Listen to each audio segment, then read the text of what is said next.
Comme vous le savez, j'habite à Bienne.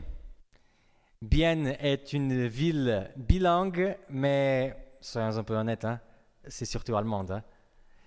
Et ce qui fait que quand je me connecte sur Internet à Bienne, Internet pense que je suis germanophone. Donc, si je vais dans n'importe quel site suisse, automatiquement, par défaut, il m'apparaît écrit en allemand. Il y a un petit grand souci en ça. Le souci, c'est que ich verstehe kein Deutsch. J'arrive pas à comprendre le allemand. À part cette phrase qui me rend beaucoup service à Bienne.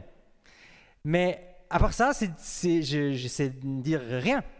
Donc, c'est difficile dans un site qui est écrit dans une langue qu'on ne maîtrise pas de trouver l'endroit où il dit « changer en français ». Bon, s'il y a un petit drapeau, ouais, ça va. Je sais quand même voir le petit drapeau français, même si c'est écrit en allemand. Mais s'il n'y a pas, des fois, c'est compliqué. Il y a encore cette semaine, mon épouse voulait acheter quelque chose. Le site était complètement en allemand. Donc, vous voyez bien que je suis génération Y, donc j'achète des choses surtout sur Internet. Et difficile à trouver le petit bouton pour appuyer et finalement comprendre ce qu'il demandait. Alors, les amis, il y a certaines choses qui, des fois, sont là par défaut et qui sont positives. Mais il peut aussi arriver que certaines choses qui sont là par défaut aussi sont bien négatives.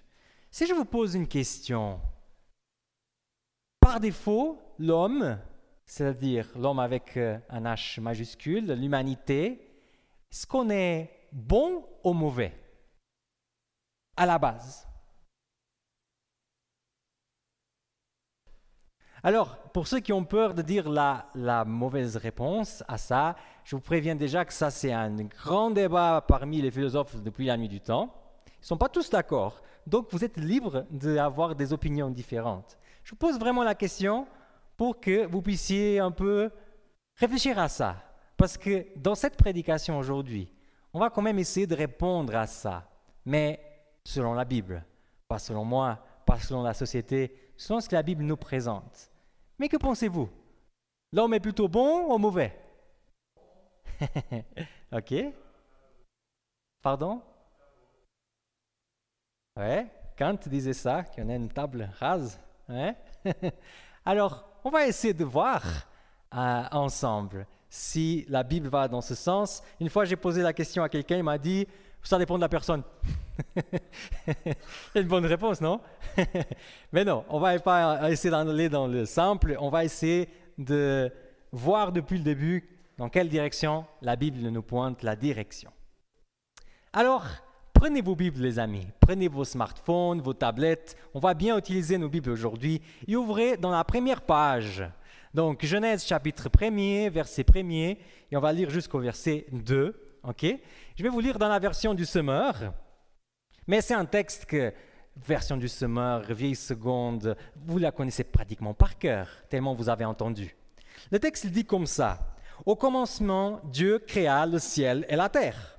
Or, la terre était chaotique et vide. Les ténèbres couvraient l'abîme et l'Esprit de Dieu planait au-dessus des eaux. » Au commencement, l'Esprit, il était là. C'est intéressant que la Bible commence en nous disant que par défaut, l'Esprit, il est là. Même avant la création de la lumière qui nous permet de voir les choses et toutes les autres choses qui vont être dans notre monde, existait déjà l'Esprit. Et l'apôtre Paul nous dit que là où se trouve l'Esprit, il y a la liberté. Le Seigneur, quand il a décidé de créer moi et toi, il a prévu à la base que chez nous, il devrait avoir la possibilité de choisir. On ne serait pas des robots, on ne serait pas des machines. Et c'est pour ça que je pense personnellement que déjà, quand Dieu a créé l'homme, il y avait en lui deux natures, deux possibilités, deux choix qu'il pourrait prendre.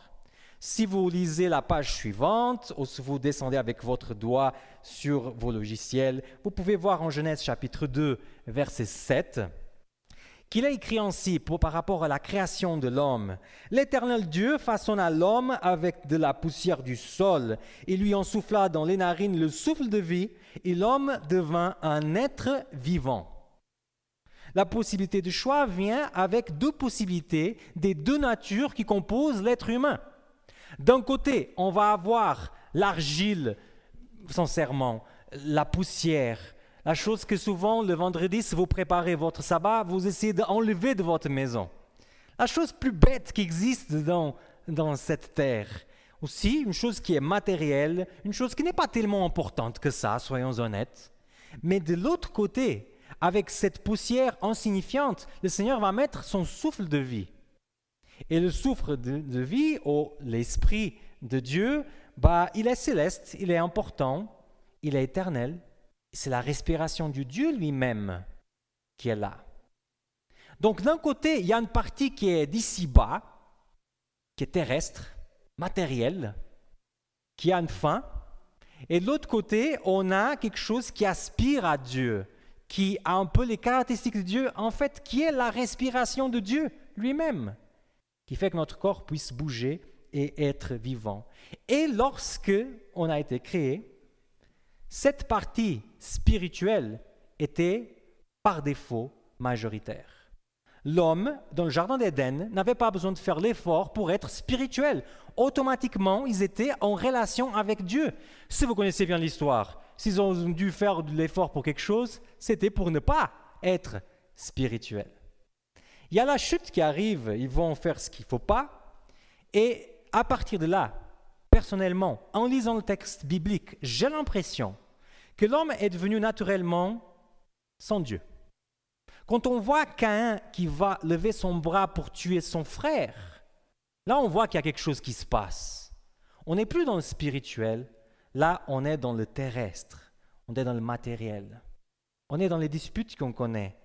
Et on voit bien aussi avec l'évolution de la société que dans ce monde, il y a probablement moins de croyants que de croyants. Ce qui montre bien que peut-être aujourd'hui, par défaut, on n'est pas tellement dans le spirituel, comme on était au jardin d'Éden. L'apôtre Paul va résumer ça en 3 termes que je trouve bien intéressants pour expliquer toute cette question qu'on est en train de soulever. Ces 3 termes, c'est l'homme naturel, l'homme spirituel et l'homme charnel. On va essayer de voir, en analysant ces 3 termes, on découvre des choses qui puissent nous aider à répondre à cette question du début. Okay? Alors, si vous êtes bien d'accord, ouvrez avec moi à 1 Corinthiens.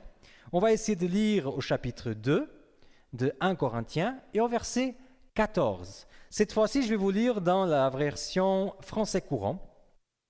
Et on va commencer par essayer de définir qu'est-ce que c'est l'homme naturel d'après l'apôtre Paul. Okay? Alors, 1 Corinthiens, chapitre 2 et le verset 14 dans le français courant. Il dit comme ça, « L'homme qui ne se compte que sur ses facultés naturelles est incapable d'accueillir les vérités communiquées par l'Esprit de Dieu. Elles sont une folie pour lui. Il lui est impossible de les comprendre car on ne peut en juger que par l'Esprit. » Petit résumé, rappel de notre 3e prédication, l'Esprit qui est en moi et l'Esprit qui est avec moi. Rappelez-vous, quand je vous ai prêché ça, on avait dit qu'il y a 3 niveaux d'influence de l'esprit. Premier niveau, la conscience. Toutes les personnes au monde, ils ont accès à cette action de l'esprit. Parce que même la personne plus incroyante, quand elle était petite, quand elle a tiré la queue du chat, il savait que ce n'était pas bon. Ça, c'est l'esprit qui le révèle. Premier niveau, la conscience. Quand tu deviens chrétien, quand tu acceptes Jésus dans ton cœur, tu commences à marcher avec lui, donc nécessairement tu as l'esprit à côté. 2e niveau, vous tous vous l'avez. C'est pour ça que constamment vous écoutez Dieu à vous appeler au rendez-vous. Mais 3e niveau, c'est le baptême de l'esprit, on parlera de ça très bientôt. L'homme naturel, selon Paul, c'est celui qui reste au premier niveau. Il a la conscience du bien et du mal, mais il n'a pas conscience de Dieu. C'est-à-dire qu'il arrive à analyser une situation et dire « Ok, ça c'est bien, ça c'est mauvais. Okay? Ça c'est sympa, ça c'est pas sympa. Ça c'est juste, ça c'est injuste. » Mais il ne considère pas l'existence d'un Dieu, il ne considère pas l'existence de l'Esprit. Et si on continue à voir, l'apôtre Paul dit qu'il y a un 2e type de personne. Ce type de personne, différent de l'homme naturel, c'est ce qu'il appelle l'homme spirituel. Et la définition de ça se trouve toujours en 1 Corinthiens, chapitre 2, mais la suite, donc le verset 15 et 16, toujours dans le français courant, dans ma version. Alors, l'homme qui a l'Esprit de Dieu peut juger de tout, mais personne ne peut le juger. Il est écrit en effet, « Qui connaît la pensée du Seigneur? Qui peut lui donner des conseils?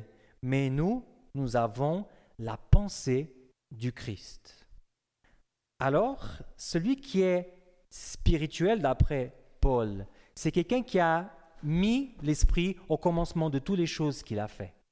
Il a mis l'Esprit au commencement quand il a choisi son métier, quand il vit son métier. Il a mis l'Esprit aussi lorsqu'il a choisi son conjoint et quand il vit avec son conjoint. Il essaie de mettre aussi l'Esprit dans les habits qu'il porte, qu'il achète, dans la nourriture qu'il mange, dans les achats qu'il fait, dans les vacances où il va, là où il entre, là où il sort. Il essaie à chaque fois qu'il prend une décision de sa vie, de voir est-ce que l'Esprit est au commencement de ma décision. Et c'est pour ça que d'après Paul, l'homme spirituel, il a la pensée du Christ. Parce que Jésus, il faisait ça. À chaque fois qu'il prenait une décision, à chaque fois qu'il prenait une direction, il prenait l'Esprit toujours au commencement de chaque décision. Mais vous savez une chose, les amis, qui est problématique, c'est que l'apôtre Paul nous présente une troisième catégorie. Alors, avec le début, on avait vu l'argile, la terre et le souffle de vie. On pourrait dire ce qui vit dans l'argile, la terre, c'est l'homme naturel, donc c'est celui qui n'a pas Dieu. Et celui qui a choisi le souffle de vie, c'est celui qui est l'homme spirituel. Il n'y a pas de troisième. Mais l'apôtre Paul dit qu'il y a la possibilité en effet d'avoir un troisième terme, une troisième catégorie, une troisième condition, l'homme charnel. Cette fois-ci, il est décrit toujours en 1 Corinthiens, chapitre 3, et du verset 1er jusqu'au 3. Je vous lis cette fois-ci dans la NBS. Il dit comme ça, le texte biblique. « Quant à moi, mes frères, ce n'est pas comme à des êtres spirituels que j'ai pu vous parler, mais comme à des êtres charnels, comme à des tout petits dans le Christ. Je vous ai donné du lait, non pas de la nourriture solide, car vous ne n'arrivez pas à pu la supporter. D'ailleurs, maintenant, même vous ne le pourriez pas, parce que vous êtes encore charnels. En effet, pour autant qu'il y a parmi vous des passions jalouses et des disputes, n'êtes-vous pas charnels? Ne vous comportez-vous pas d'une manière toute humaine? » Selon l'apôtre Paul, quand je lis ce texte en tout cas, je vois deux grandes caractéristiques de l'homme charnel. Une, c'est qu'il a une passion jalouse, et l'autre, c'est qu'il a des disputes. Alors, passion jalouse, c'est peut-être les seuls termes dans la Bible que quand je vous dis en grec, vous allez comprendre mieux qu'en français. En tout cas, plus littéralement. Parce que le mot passion jalouse en grec, c'est le mot zélos, ou zélos, si vous voulez. Que c'est en fait le zèle. Ça vient d'une racine d'un verbe qui veut dire bouillir. C'est comme ça qu'on dit, hein, quand l'eau commence à... Ok. Donc, ça, c'est souvent aussi traduit par ardeur. Et c'est vrai que dans cette salle, devant moi, j'ai des personnes qui ont tous des passions. Des passions dont vous portez un certain zèle. Il y a des personnes qui sont passionnées peut-être de la montagne, des personnes qui sont passionnées du sport. On a tous notre passion à nous. Et ces passions, les amis, c'est des choses qui font nos yeux briller quand on pense, quand on est en train de les vivre. Mais le grand problème, c'est que l'homme charnel, il a des passions. Mais ses yeux brillent beaucoup plus pour les passions qu'il a de ce qu'il brille pour Jésus, de ce qu'il brille pour Dieu. L'homme charnel, oui, il est quand même dans l'Église, il est engagé peut-être, il a même accepté une fois Jésus dans son cœur. Mais il y a beaucoup de choses du monde matériel, du monde d'ici-bas, qui l'attirent et que, en tout cas, l'attirent plus que Dieu. Cet homme charnel, c'est moi, en fait. Parce que même en étant pasteur, même en étant quelqu'un qui lit la Bible, qui prie, il y a beaucoup de choses dans cette vie-là qui attirent beaucoup plus mon attention que le Seigneur. Et ça, c'est une sacrée claque, comme on pourrait dire. Parce qu'on peut se dire que puisqu'on fréquente une église, puisqu'on fait notre méditation, notre vie de prière, qu'automatiquement on est spirituel. Mais en fait, le texte nous dit non. Si tu as de l'ardeur pour des choses qui ne sont pas Dieu, tu as plus d'ardeur pour ces choses, alors Tu n'as pas choisi le Seigneur à première place, donc l'esprit n'est pas vraiment au commencement de toutes les choses que tu fais. La deuxième chose, c'est que le chrétien charnel, l'homme charnel, c'est aussi quelqu'un qui a des disputes. Oh là, on pourrait se dire, oh mais qui n'a pas? Qui n'a pas des disputes? Ceux qui sont là et qui conduisent, ne me dites pas que vous n'êtes jamais disputés. Parce que c'est sûr qu'un jour, il y a quelqu'un qui a fait une manœuvre un peu moins orthodoxe, on va dire comme ça, et vous étiez fâché avec cette personne. Et on pourrait se dire, non, c'est normal, on a tous des disputes. Quand on voit quelqu'un qui fait quelque chose qui n'est pas bien, et qu'on n'est pas d'accord, et qu'on parle, et qu'il répond, nanani, nanana. Mais en fait, c'est différent, ces disputes ici de l'homme charnel. L'homme charnel, il a des disputes, mais en fait, il dit qu'il n'y a aucun problème. Il n'y a vraiment pas de souci. C'est quelqu'un qui a mis complètement dans une boîte l'idée du pardon. Oui, ce vieux mot chrétien, le pardon, que dans certaines églises, ce n'est pas très prêchable. En fait, c'est quand même une des bases du christianisme. Si le Seigneur nous a pardonné, et si on accepte son pardon, on devrait être aussi dans la mesure de pardonner aux autres. Mais l'être charnel, il préfère des fois de se dire « Oh non, mais c'est de sa faute. Mais non, je fais ma part. » Ou juste ignorer, mettre ça dans un coin de la tête et puis penser. C'est-à-dire que l'être charnel ne se laisse plus interpeller par le Saint-Esprit, justement parce qu'il ne met pas l'Esprit au commencement de toutes les choses. Je termine en vous racontant une histoire, une image. Elle n'est pas du tout faite par moi, c'est écrit par un autre pasteur. Je copie, mais j'admets. Alors, il dit que c'est comme si à l'intérieur de nous, le jour de notre naissance, il y avait 2 lions. Un lion qu'il est par défaut anorexique, c'est le lion spirituel. Il y a un lion qui vient déjà musclé et costaud, comme s'il avait avalé des protéines depuis 1000 ans, qui est en fait le lion de la terre. Et à chaque fois que le lion spirituel essaie de faire quelque chose, le lion de la terre rougit vers lui et il se calme, parce qu'il est beaucoup plus petit. Ce pasteur racontait qu'en fait, à chaque fois qu'on décide de prendre une décision pour Dieu, et moi j'irai plus loin, à chaque fois qu'on essaye de mettre l'esprit au commencement de nos décisions, c'est comme si on retire la gamelle du lion charnel et on le passe vers le lion spirituel.